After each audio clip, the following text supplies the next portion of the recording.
ऋषभदेव भगवान के पुत्र भरत, जिन भरत ने धर्मपूर्वक प्रजा का पालन किया और फिर अपना राज्य छोड़कर जंगल में तप करने के लिए गए, जिनकी चर्चा कल कथा में हमने सुनाई थी। मुक्ति नारायण में तप करने गए, जहां शालिग्राम भगवान मिलते, लेकिन वहां पर एक हिरण के बच्चे में इनका मोह हो गया, क्योंकि उसकी मां मर गई थी। वो बच्चा तड़प रहा था पानी में। भरत जी ने सोचा इसकी मां मर गई है, दूध इसको कौन पिलाएगा, कोई हिंसक जंतु इसको मार डालेगा और इतने ठंडे पानी में तो ये तो 2 मिनट में मर जाएगा। लेकर के उसे आए और अपने आश्रम में लाकर के फल का रस पिलाकर, दूध पिलाकर के उस हिरण के बच्चे को पाला। धीरे धीरे वो बच्चा बड़ा हुआ।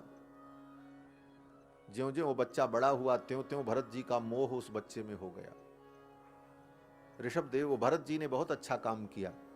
किसी जीव के ऊपर दया करनी चाहिए। उस निरीह प्राणी पर भरत जी ने दया की, ये तो धर्म है, लेकिन दया करते करते कब वो मोह में पड़ गए, ये उनकी चूक थी। यही हमारे आपके जीवन में होता है। हम दया करते करते मोह में पड़ जाते हैं, फिर वही मोह हमें दुख देता है। दया की उस बच्चे पर, अच्छा किया। जब वो असमर्थ था तब उसे दया की जरूरत थी। अब वो समर्थ हो गया, बड़ा हो गया, अब वो स्वयं भाग सकता है, दौड़ सकता है, स्वयं चर करके घास खा करके अपना पेट भर सकता है। अब उसे छोड़ दो, जाए जंगल में, इतने हिरन घूमते, वो भी घूमेगा। लेकिन उसके प्रति मोह हो गया कि मेरा है। और परिणाम क्या हुआ, एक दिन वो चला गया, कहीं चला गया जंगल में। अब भरत जी उसी के लिए बेचैन, कहां होगा, क्या खाया होगा। अरे क्या खाया होगा, जैसे सब हिरन रहते खाते वैसे वो भी कुछ खाएगा, घूमेगा। अब तो बड़ा हो गया, क्या चिंता। लेकिन मोह के कारण बार बार उसी का चिंतन करते रहे, कहां होगा, क्या किया होगा, कहीं किसी ने पकड़ तो नहीं लिया, किसी ने मार तो नहीं दिया। यही सब चिंतन उनकी बुद्धि में चल रहा था। तब तक मृत्यु आ गई। मरते समय हिरन के बच्चे का स्मरण किया, अगले जन्म में हिरन हो गए। मरते समय जिसका स्मरण व्यक्ति करेगा, अगले जन्म में वही गति प्राप्त होगी। एक महात्मा कहते थे कि परिवार में हम मोह में पड़कर अपने ही घर में परिवार के लोगों का स्मरण करते हैं, मरते समय परिणाम क्या होता, बोले फिर उसी परिवार में पैदा होते, फिर जाना पड़ता। बोले कैसे, बोले जब बच्चे का जन्म होता है तो घर में बड़ी खुशी मनाते हैं माताएं, और घर की बूढ़ी महिलाएं कहती देखो देखो ये बच्चा किसको पड़ा है। तो कहती अरे ये तो दादाजी को पड़ा है, दादाजी जैसी नाक है इसकी, दादाजी जैसी आंख है। महात्मा कहते थे दादाजी जैसी आंख और दादाजी जैसी नाक नहीं, ये दादाजी ही आकर के पड़े हैं, उसी घर में करके पड़े हैं। उसी घर में जीव फिर पैदा होता है मोह के कारण। फिर उसी संसार में जीव को आना पड़ता है बार बार। यही क्रम चलता रहता है। पुनरपि जननम पुनरपि मरणम पुनरपि जननी जठरे शैल। भरत जी महाराज ने हिरण का स्मरण किया, मरने के बाद हिरण हो गए, लेकिन पूर्व जन्म के संस्कार के कारण स्मृति बनी रही। आओ सुदर्शन जी, सुदर्शन, बोलो श्री सीता रामचंद्र भगवान की। आज हमारी सुदर्शना सखी का नृत्य होगा ठाकुर जी के जन्म महोत्सव में। बोलो वृंदावन बिहारी लाल की जय। जय श्री राधे श्याम। विराजे। तो श्री भरत जी महाराज को पूर्व जन्म का स्मरण था हिरण योनि में भी। हिरण योनि में रहकर सूखे पत्ते खाकर अकेले रहते थे कि कहीं फिर मुझे मोह न हो किसी से। और परिणाम, शरीर जब छूटा तो पिछले जन्म के कर्मों के अनुसार मानव शरीर प्राप्त हुआ। हमारा जो अगला जन्म होता है इसके 2 कारण होते हैं, एक कर्म और दूसरा अंतिम स्मृति। आपने अच्छे कर्म किए हैं तो अगला जन्म जो आपको मिलेगा वो अच्छी योनि में मिलेगा। गलत कर्म किए हैं तो गलत योनि में जन्म होगा, पाप योनि में जन्म होगा। ये तो कर्म का परिणाम। और अगले जन्म का एक कारण और होता है, अंतिम स्मृति। आपने बहुत अच्छा कर्म किया, लेकिन अंतिम समय में आप जिसका स्मरण कर लोगे वो बनना पड़ेगा। ये अपवाद सिद्धांत है। जैसे सिद्धांत में अपवाद होता है, अपवाद बलवान होता है, वहां कोई नियम लागू नहीं होता।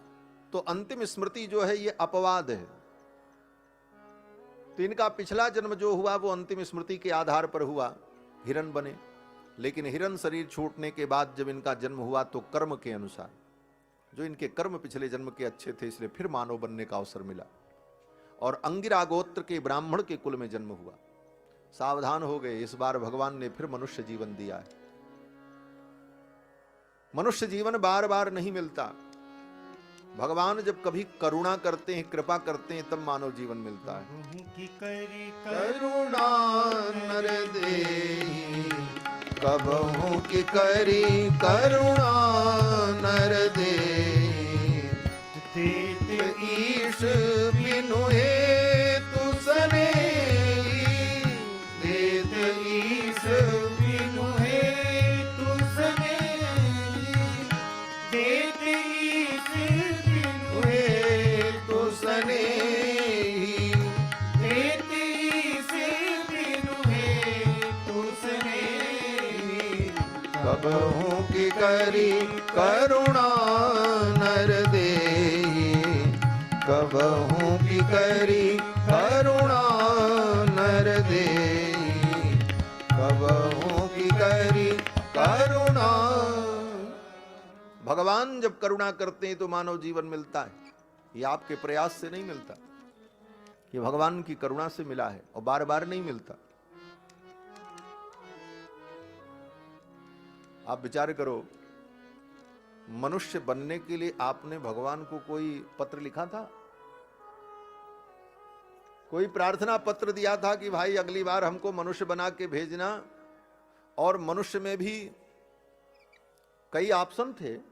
ऑस्ट्रेलिया का मनुष्य, अमेरिका का मनुष्य मत बनाना, भारत वाले में ऑप्शन में हमको रखना। ये सब कुछ किया? कुछ नहीं, आपको पता भी नहीं था। कितनी कृपा की भगवान ने। पहले तो मनुष्य जीवन दिया, और मनुष्य जीवन में भी ऑस्ट्रेलिया और अफ्रीका का मनुष्य नहीं बनाया, भारत जैसे देश में जन्म दिया।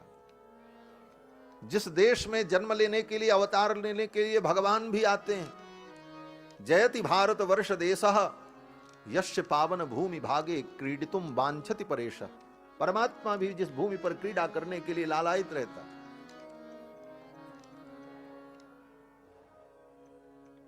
और उसके बाद भी भारत जैसे देश में भगवान ने जन्म दिया, और वो भी हिंदू सनातन धर्म की ऐसी विशुद्ध पवित्र परंपरा में जन्म दिया। नहीं तो मलेच्छ तो यहां भी है। रामकृष्ण कौन है, गोविंद कौन है, भागवत क्या है, कभी सुनने को न मिलती। उसके बाद भगवान ने हाथ पैर नाक कान हाथ सारे अंग व्यवस्थित दिए। नहीं तो जन्म जाते ही कितने लोग अंगहीन अपंग होते, और जन्मजात नहीं होते तो बाद में रोगग्रस्त हो गए, पोलियो हो गया, पता नहीं कौन कौन से रोग, कुछ भी हो सकता था। इसके बाद भी अंग प्रत्यंग परमात्मा ने सब स्वस्थ दिया। उसके बाद इतने संसाधन दिए, भोजन वस्त्र आच्छादन परिवार सारी व्यवस्था प्राप्त हुई। इससे सबके लिए आपने कुछ भगवान से कहा था? कुछ नहीं कहा। बिना कहे ठाकुर ने इतनी सारी व्यवस्थाएं आपके लिए जुटा दी, ऐसा सुंदर अवसर दिया। और उसके बाद सत्संग की प्राप्ति हुई। इसके बाद भी जीवात्मा भगवान के चरणों तक न पहुंच पावे तो भगवान की कृपा में क्या कमी है? ठाकुर जी की कृपा में कमी नहीं है, हमारी पात्रता में कमी है। भगवान की कृपा में कमी नहीं। भगवान की कृपा तो बरस रही है, लेकिन उस कृपा का हम अनुभव नहीं कर पाते। ऐसा सुअवसर पाकर के भी अगर जीव आत्म कल्याण न करे तो वो जीव अभागा है। फिर तो उसे 84 लाख योनि में भ्रमण करना ही करना है। और ये अवसर बार बार नहीं मिलता, ये अवसर बार बार नहीं मिलता। भगवान जब कृपा करते हैं तभी मानव जीवन मिलता है। अब न बनी तो फिर न बनेगी, 184 जोनि भ्रमण कर, फिर जम से रार ठनेगी। अब न बनी तो फिर न बनेगी, अब न बनी तो फिर न बनेगी, 184 जोनि भ्रमण कर, 184 जोनि भ्रमण कर, फिर जम से रार ठनेगी, फिर जम से रार ठनेगी। अब न बनी तो फिर न बनेगी, अब न बनी तो फिर न बनेगी। नर तन बार बार नहीं मिलता, नर तन बार बार नहीं मिलता, नर तन बार बार नहीं मिलता, नर तन बार बार नहीं मिलता, फिर जननी नाई बार नहीं मिलता, नर तन बार बार नहीं मिलता, फिर जननी नाई जनेगी, फिर जनेगी नाई जनेगी। अब न बनी तो फिर न बनेगी, अब न बनी तो फिर न बनेगी। रे मन मूरख भज ले हरि को, रे मन मूरख भज ले हरि को, रे मन मूरख भज ले हरि को, रे मन मूरख भज ले हरि को, फिर पानी नाही मिलेगी, फिर पानी नाही मिलेगी। अब न बनी तो फिर न बनेगी, अब न बनी तो फिर न बनेगी, अब न बनी तो फिर न बनेगी, अब न बनी तो फिर न बनेगी, अब न बनी तो फिर न बनेगी, अब न बनी तो फिर न बनेगी, फिर न बनेगी, फिर न बनेगी। ये अवसर बार बार नहीं मिले। कबहू की करी करुणा नर देहि, भगवान की करुणा हुई तो ऐसा जीवन मिला और ऐसी संगति मिली। अब इसे हम सार्थक कर लें, इसका उपयोग कर लें। भरत जी महाराज को जब मानव जीवन मिला, अंगिरा गोत्र के कुल में उत्पन्न हुए तो सावधान हो गए, अब कहीं कोई गड़बड़ न हो, और बचपन से ही दुनिया से विरत चुपचाप बैठे रहते, न किसी से बोलते न कुछ कहते। माता पिता भोजन दे दें तो भोजन कर लें, भूख लगने पर मांगते भी नहीं, कुछ नहीं कहते। कोई कुछ भी कहता रहे, उनके ऊपर कोई प्रभाव नहीं पड़ता।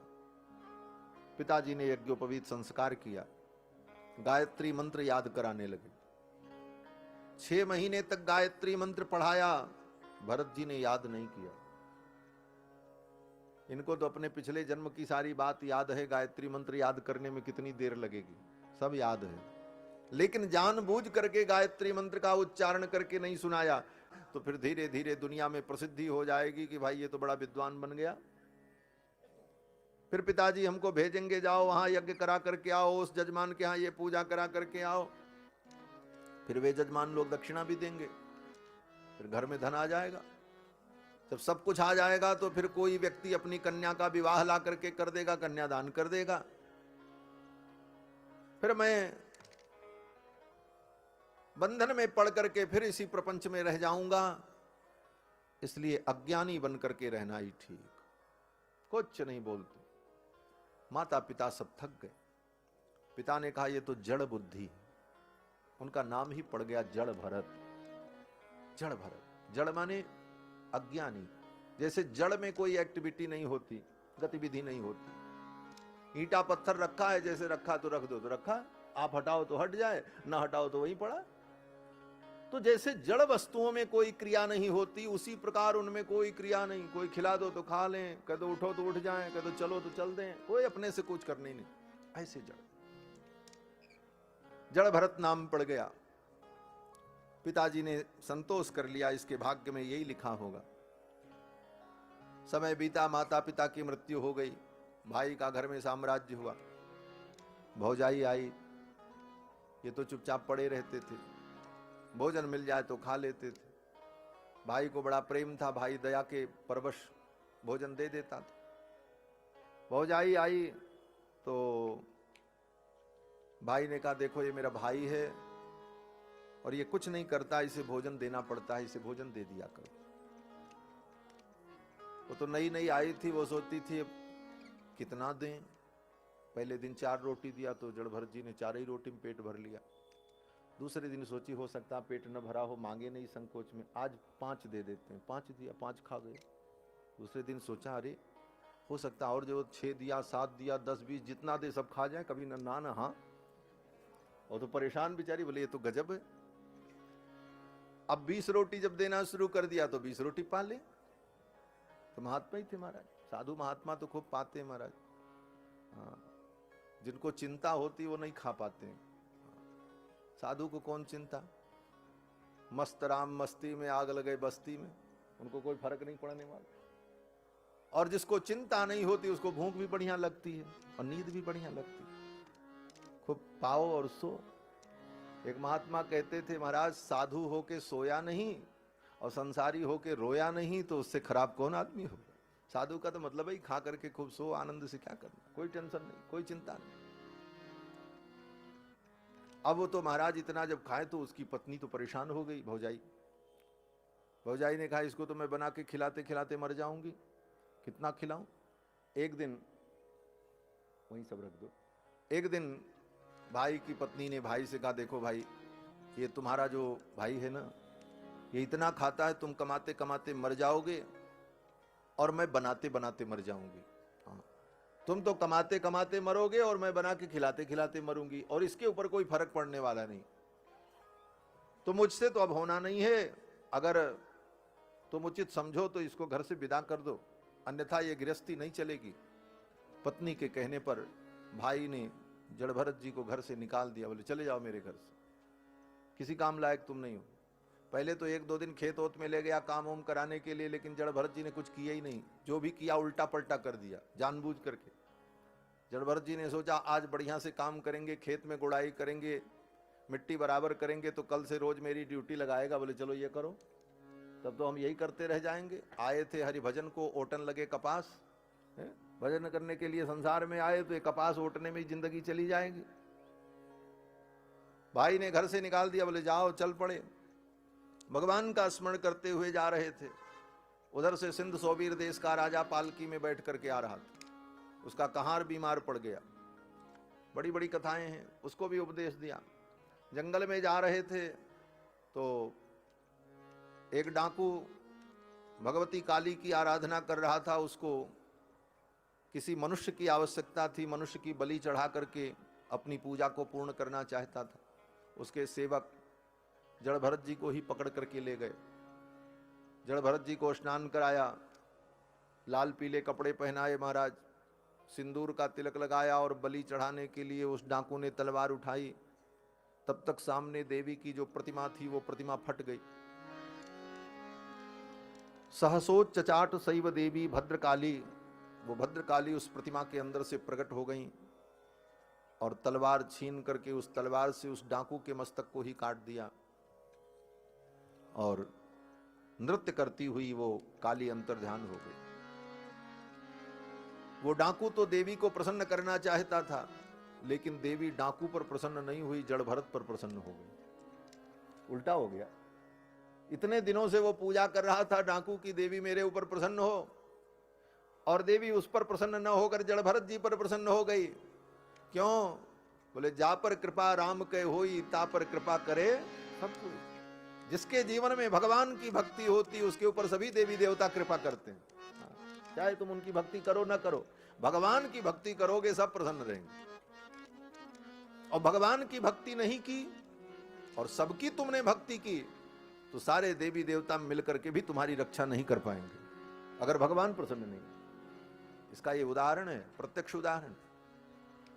वो देवी की पूजा कर रहा था, देवी उसके ऊपर प्रसन्न नहीं हुई, देवी भरत जी पर प्रसन्न हुई और देवी ने उस डाकू को ही मार दिया। रावण ने भगवान की भक्ति नहीं की, बाकी सबकी भक्ति की।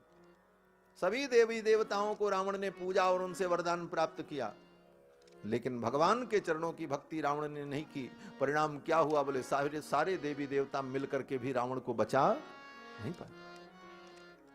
यही हनुमान जी ने लंका में जाकर के कहा था।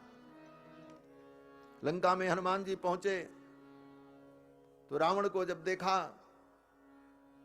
तो हनुमान जी ने विचार किया, ये बुद्धिमान तो बहुत है, वीर भी है, पराक्रमी भी, ज्ञानी भी, इसके अंदर सारे सद्गुण विद्यमान हैं, इसके अंदर तो वो सामर्थ्य है कि ये पूरे ब्रह्मांड पर शासन कर सकता है। अगर इसके जीवन में कमी है तो यही कमी है कि इसके जीवन में पाप है, इसके हृदय में भगवान की भक्ति नहीं। हनुमान जी ने समझाया। हनुमान जी ने कहा, लंकेश अभी भी समय है, तुम भगवान के चरणों में चले चलो, नहीं तो जिनके भरोसे तुम हो ये सब देवी देवता मिलकर के भी तुम्हारी रक्षा नहीं कर पाएंगे। इंद्रो महेंद्रो सुरनायको वा, इंद्र महेंद्र सुरनायक, शंभु पिनाकी त्रिपुरांतको वा, भगवान शंकर त्रिपुरांतक पिनाकी धनुष लेकर के आ जाएं, वो भी तुम्हारी रक्षा नहीं कर पाएंगे। ब्रह्मा स्वयंभू चतुराननो वा, स्वयं ब्रह्मा चतुरानन शंकर आकर के तुम्हारी रक्षा करें नहीं कर पाएंगे। राम जी जिस दिन मारने के लिए तुम्हें उद्यत होंगे, ये सब मिल करके भी तुम्हें नहीं बचा पाएंगे। और वही हुआ। भगवान के चरणों की भक्ति हो तो सभी देवी देवता कृपा करते हैं। भगवती ने इसलिए कृपा की कि भगवती ने सोचा कि मेरे सामने अगर इसकी बलि चढ़ जाएगी, ये भगवान का भक्त है, तो मेरा ही अस्तित्व समाप्त हो जाएगा। भगवान के भक्त की बलि मैं स्वीकार कर लूं तो भगवान तो मेरा अस्तित्व ही मिटा देंगे। इसलिए भगवती भद्रकाली ने प्रकट होकर के डाकू को ही मार दिया। ये देवी देवता भी भगवान के भक्तों पर कृपा करते हैं, उन पे